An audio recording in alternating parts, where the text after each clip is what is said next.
Hello, and welcome to The Pouch. A special welcome to any of our United States listeners who have come to us via our interview this week with Thomas Smith on his excellent podcast, Serious Inquiries Only.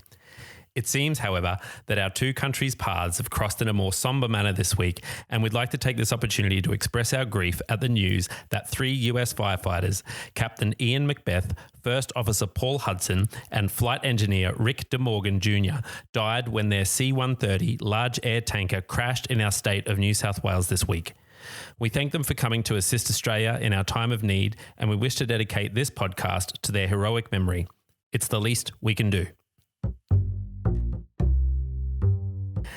Hello and welcome to The Pouch, the broken service station thong of podcasts that helps the average Aussie try and make sense of their current political environment.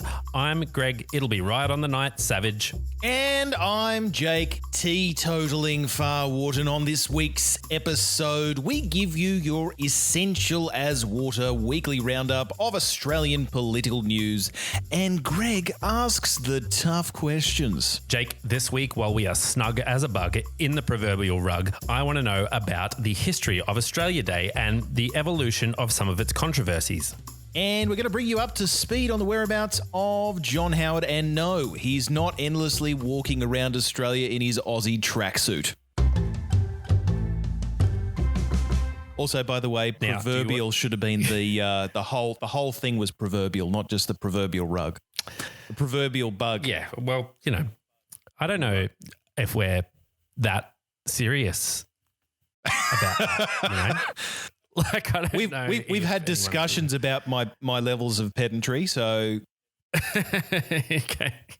They're very arbitrary and highly specific. Jake, I want to start today by wishing you a happy Australia Day. I know it's filled with controversies, and we'll get to that a little bit later on, but I do want to wish you a happy Australia Day. What does Australia Day mean to the Farwartons? It's a day of hanging out with family. Normally we listen to Sam Kekovich, the former AFL footballer who's now the advocate for lamb, and we go out and we purchase a lamb roast and some lamb cutlets, and we dine on lamb. But mainly it's hanging out with family, basking in the heat, and having a bit of a swim. That's pretty well. Maybe I'll mow this weekend. It's been quite wet, so there's probably a good chance that the grass has grown up to my hip weight, or hip height rather. So that might be it. Like, you spend it in quite a, I suppose, a stereotypical Australian way. And no doubt there was, 15 people who were offended by the way that you're spending Australia Day tomorrow. So, it is a day, it is a day filled with, division. It is. Tell us about some of those divisions that have been happening, and what are some of the councils doing about it this year? Yeah, so look, it is one of those. So Australia Day traditionally is one of those days where local councils will hold their citizenship and naturalisation ceremonies, where we essentially welcome the new Australians into Australia, as it were. So it is a important event to some. Some councils have taken the lead of the great calls, or the large calls for change in the date, and move their citizenship and naturalisation ceremonies to other days. Others are still having it on the day, and others still are recognising that the unprecedented fires around Australia at the moment, and certainly within their own states, are enough to prevent them from spending too much money on things like fireworks, which is a bit of a tradition on these big types of days. So around 20 major cities across Australia that have reoccurring fireworks displays around Australia Day. Essentially, what the councils are doing they are cancelling the fireworks, not necessarily the festivities leading up to the fireworks. Yeah, okay. Fireworks are generally at the end of the night. Yeah, so some of the services that are cancelling, there's a fair few in and across Victoria. Melbourne, the very large fireworks that they're doing, or that they were doing rather, have been cancelled. The city of Parramatta in New South Wales and Sydney have cancelled their fireworks event. In Australia's capital. I was there today, Jake. Oh, wow. I caught the train down to Parramatta today. Fantastic. You went down to see whether people were going to miss their fireworks? Yeah, absolutely. I went down to just, I did my own fireworks show, but I just used like legal things like sparklers and matches, and just did that for him, because I just want to do my bit. For those who were really pumped about the fireworks and have mixed feelings about them, this is a way you can do it. And early. Their thoughts? They loved it. They loved it. Excellent. Yeah, absolutely. You stuck the landing. That's amazing. That's fantastic. I'm booked in for next year. Excellent.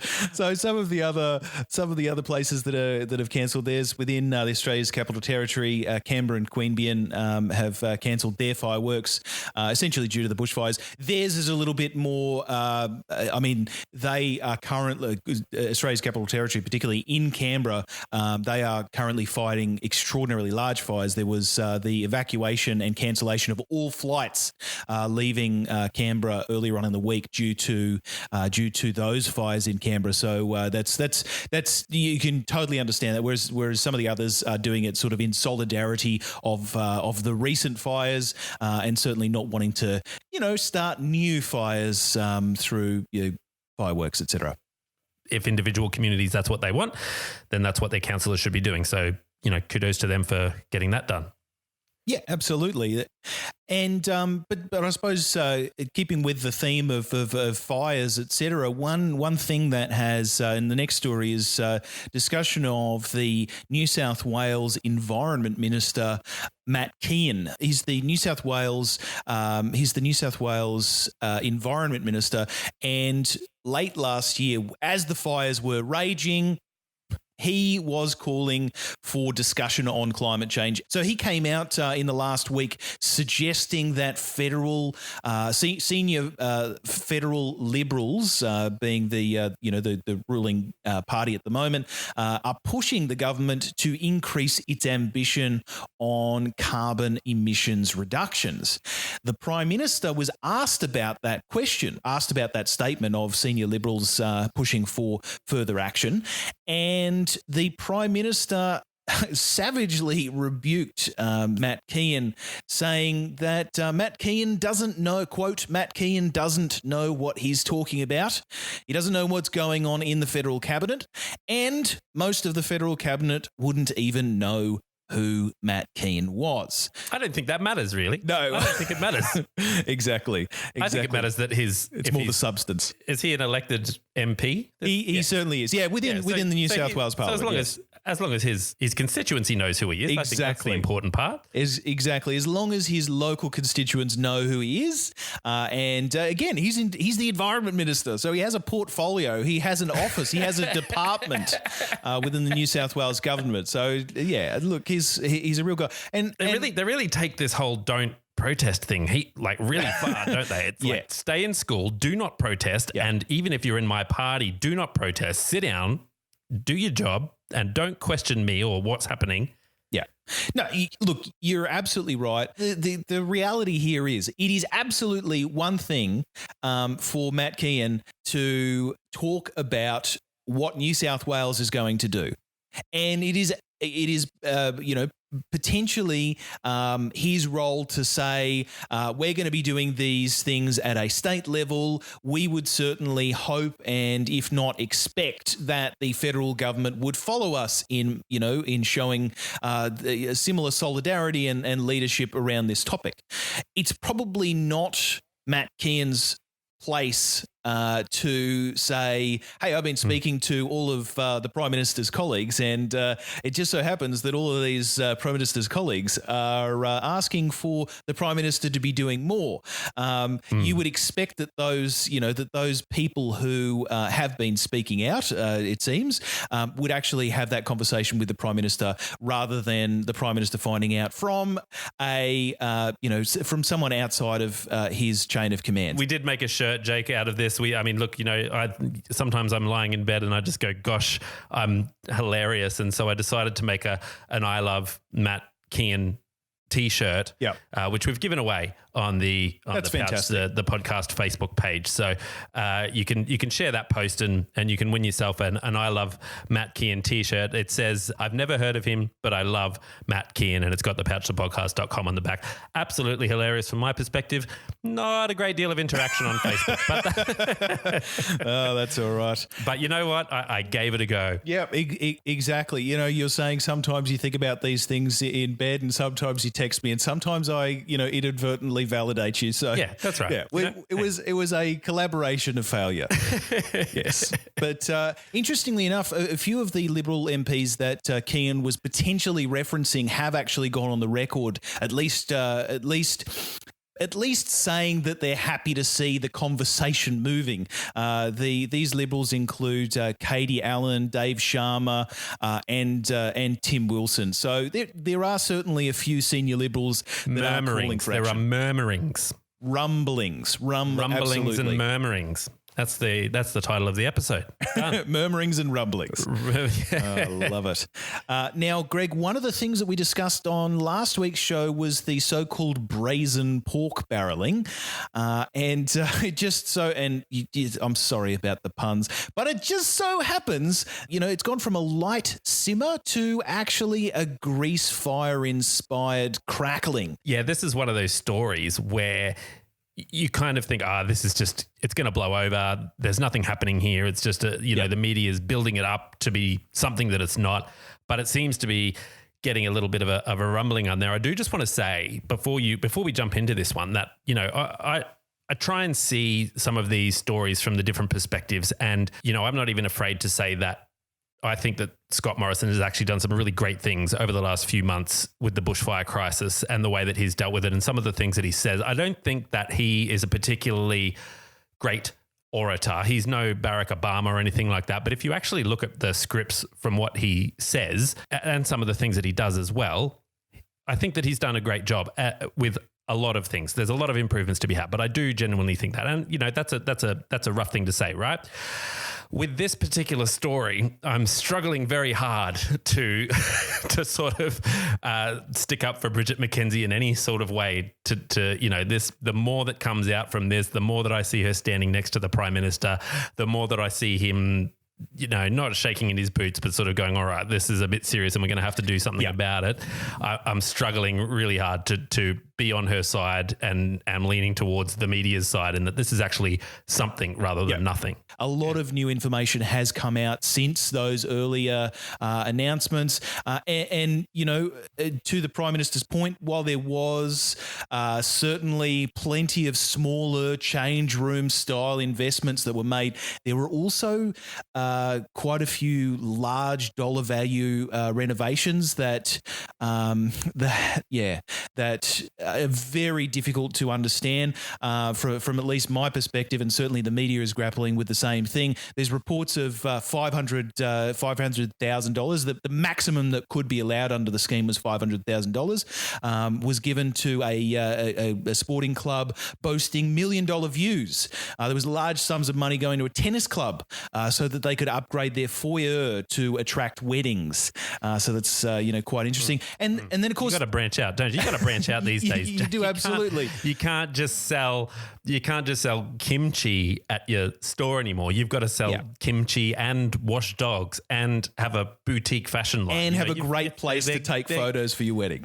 I love it. So the interesting thing here is absolutely these big guys got these bigger clubs got quite a bit of money to do stuff that potentially they could have or maybe should have done within their own budgets. Those two examples, they both fell within marginal seats for sitting members that are of the Liberal Party. And of course, there were 1,400 sporting clubs that did miss out, and plenty of them had fairly meagre requests as well. The next part is the the most important one. Later this week, the Prime Minister, Scott Morrison, announced that the issue would now be referred to the Department of Prime Minister and Cabinet for an internal investigation. This is because essentially Bridget McKenzie had an undeclared conflict of interest. She gave $36,000 to a shooting club that she was a member of at the time that the grant was awarded. Yeah. Now And she got that membership as a gift, didn't she? Yeah. She did. But nonetheless, when you get a membership, you need to declare it. Wasn't there a dollar amount of the membership or something? So she didn't have to technically she didn't have to declare the membership because it was under a dollar amount. That was my understanding. Yeah. So I think that's the technical loophole for it. It doesn't look great. I'm not saying it's a smart move, but it doesn't look great. I think as a politician, you probably should be thinking about how every membership that you have and how every action that you take affects how you're viewed in the public eye. And if I think that's a lack of savviness on Bridget's part to declare that, or it's corruption, one or the other. So I'm sure that there's maybe a third option as well. But yeah, the interesting thing, I mean, either way, she was the member of a club when a grant was given to that club that she had the power to approve or not approve that grant. Yeah. So it's one of those things. While it's not a massive amount of money, it's still taxpayer money, and she was in charge of the program that was overseeing that. Yes. So do we know what like out of this investigation that's happening? I'm not even sure if it's an investigation. Out of this investigation that's happening, what are the outcomes of that? What's a worst case scenario for Bridget? Well, the worst case scenario is that she's sacked as a minister. That's it. So, because I think you mentioned last week there were no laws particularly broken in this. Yeah. So. While the statement made by the Auditor General is that there were no laws broken, my guess is that is now going. So essentially, my guess is that whole process is now going to be investigated. So perhaps that ruling may be revisited. So, Jake, today marks Australia Day. It's only a recent day that's in the Australian calendar, and it marks the day that I believe Captain Arthur Phillip came into Botany Bay, and it's filled with controversy. When I was growing up, it was a day of celebration for my community, the people that I hung around. And obviously there's always been a murmuring or a rumbling of, contention about this particular day. It obviously wasn't until I got older that I understood what some of those contentions were. And now it's become a battleground, this particular day. What's the sort of history behind how this has become such a controversial day? So the First Fleet, which was known as the group of ships which left England to create a penal colony abroad, they arrived in Botany Bay between the 18th and 20th of January in 1788. However, when they came ashore, the settlers decided to relocate, essentially because it wasn't so hospitable where it was. If you've ever been to Botany Bay, it's thick bush. Pretty well right from the bay in for a couple of kilometres. But so on the 25th of January, in the hope of finding a more suitable area to set up their colony, and they travelled to Sydney Cove the next morning. And on the 26th of January, Sir Arthur Phillip and a small entourage of Marines and officers claimed the land in the name of King George III. So Australia Day was for really well over a century known as Anniversary Day. Even the anniversary, it's no different in terms of the connotation to Indigenous Australians of the of the fact that is the day essentially where they lost the country that they actually found 50,000 years before Arthur Phillip turned up. It is known as a consequence to a contingent of Indigenous Australians as a day of mourning, or as the day of mourning, as Survival Day, and also synonymous with Invasion Day. So in 1972, on the the same day, on January 26th, the Aboriginal Tent Embassy was erected on the grounds of Parliament House in Canberra. It was symbolic of the fact that the government had made Indigenous Australians, in the word of a famous Australian at the time, Gary Foley, quote, aliens in our own land. So like aliens, we need an embassy, he said. Now, interestingly enough, Australia Day was not consistently celebrated at all, at least nationally, until 1994. And prior to that, not all states had it as a public holiday or called it Australia Day. In 2013, it was the first year that the Aboriginal flag was flown at the same time as the Australian flag on Australia Day. And broadly speaking, a good number of Australians, I've seen polls all around, particularly today while I was researching this topic. I've seen plenty of polls that say Australia Day, the date of Australia Day, January 26th, should be changed. In an acknowledgement of Indigenous Australians, that in fact that it's not a day of celebration for them. I've also seen plenty of polls saying that it should not be changed. So it is remaining a point of contention. But I thought, Greg, it might be useful, if we were to consider a few other days, what are some other historical days for Australia that we might consider as replacements? I'm trying not to sort of give away my own views on this one, which is difficult to do, right? But let's say, for example, that the date did change and it was sort of out of our control and everyone wanted that to happen. A majority of Australians wanted that to happen and it did change.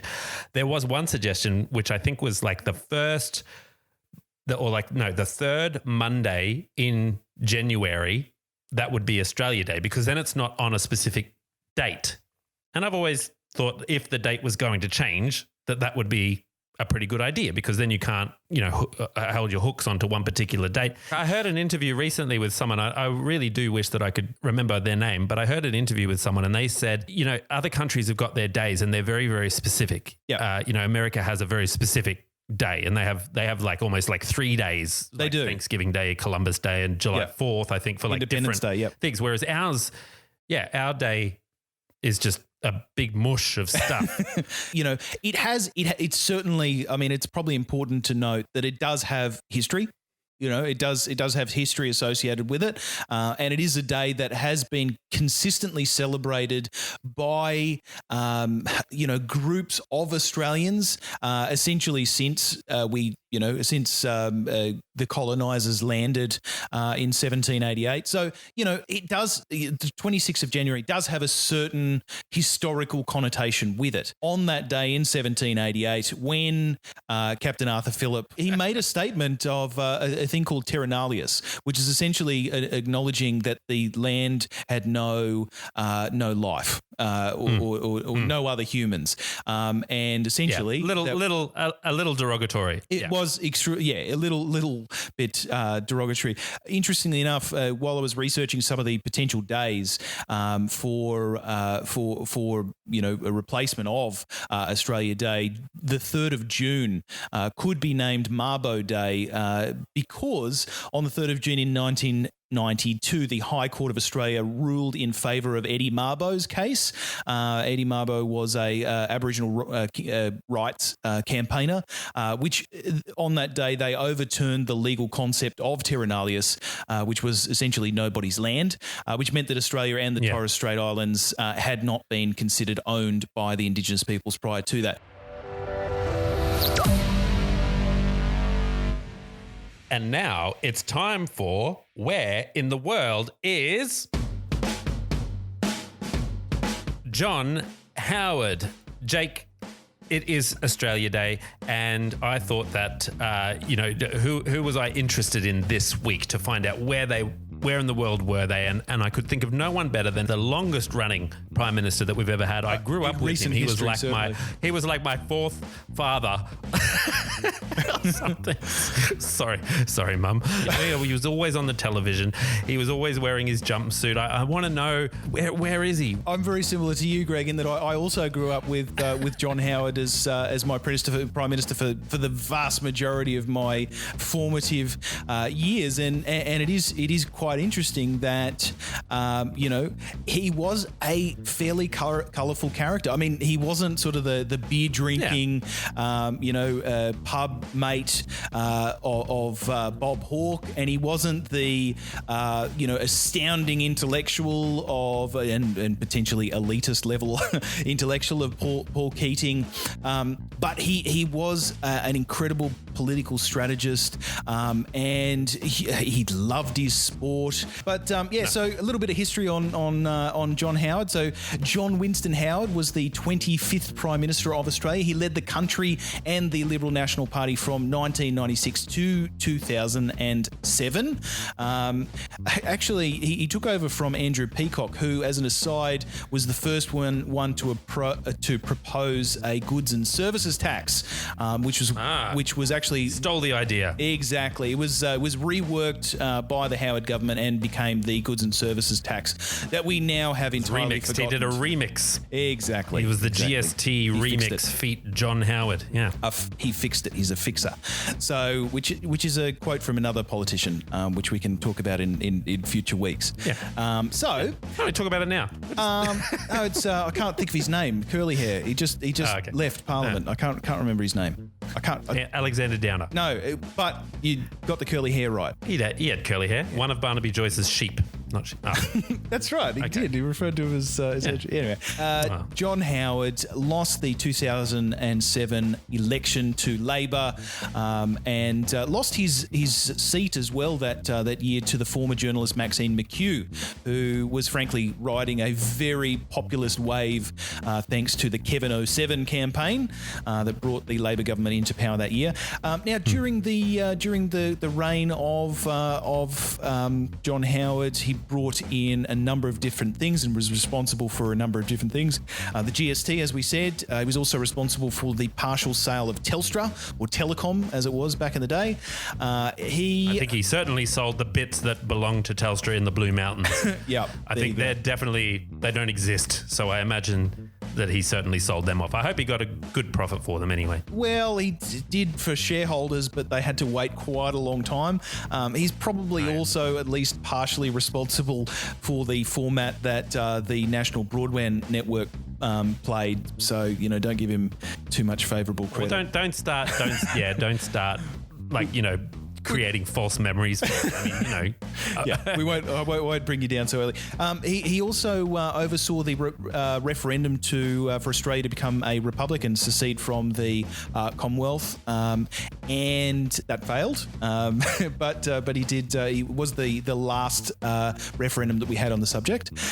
He was also there for the September 11th attacks in the United States, and went to war in Iraq and Afghanistan with the United States, as a coalition with the United States. Now, one of the other things that he was responsible for, which was quite interesting, he oversaw and personally changed the Australian, or the Federal Marriage Act of Australia, changing the wording of two people to one man and one woman, which obviously was later overturned in 2017 as part of the plebiscite to legalise same-sex marriage. I remember that because I actually got married at the time where you had to say that. I'm not sure if it's still a thing that you have to do, but I know that our celebrant said, these are the words that I have to say, and you could feel the whole ceremony. All of your guests were sort of a bit like,